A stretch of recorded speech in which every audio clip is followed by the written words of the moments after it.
week, ang gagawin naman natin, probably taasan natin ng mileage, bilisan natin yung pace, or mag-uphill training tayo. 11.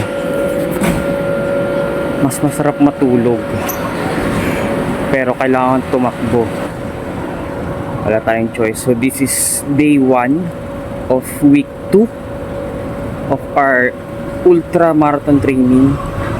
Simulan na natin to kahit inantok ako. Let's go. 1K. So andito ulit tayo sa Greenway. And iikot tayo ng BGC and pauwi. And for tonight,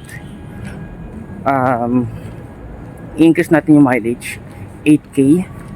And pero easy run pa rin kasi ang sakit ng glutes ko gawa ng fast pace 5:30 sub 30 kahapon. So last sub 30 ko is last 6 months pa, so nabigla yung glutes ko.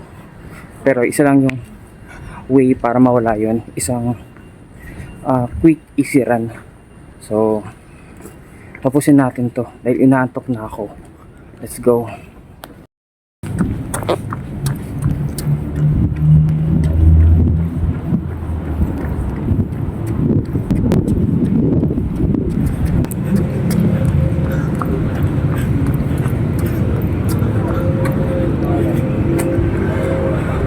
Greenway.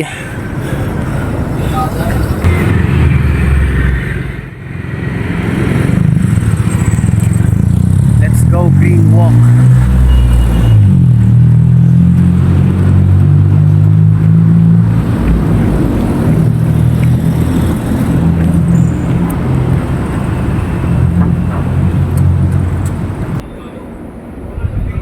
One-hour run. So, napot lang tayo ng 1 hour. 7:40 something yung kilometer na mileage natin for the night. And for the entire week, siguro yun muna yung gagawin natin. Every day is 1 hour run. 1 hour easy run. And maybe next week, ang gagawin naman natin, probably taasan natin ng mileage, bilisan natin yung pace, or mag-uphill training tayo. So depende sa trip ko, wala naman ako sinusunod na program. So yun guys,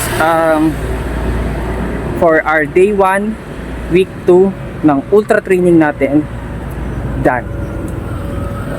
Antok na ako.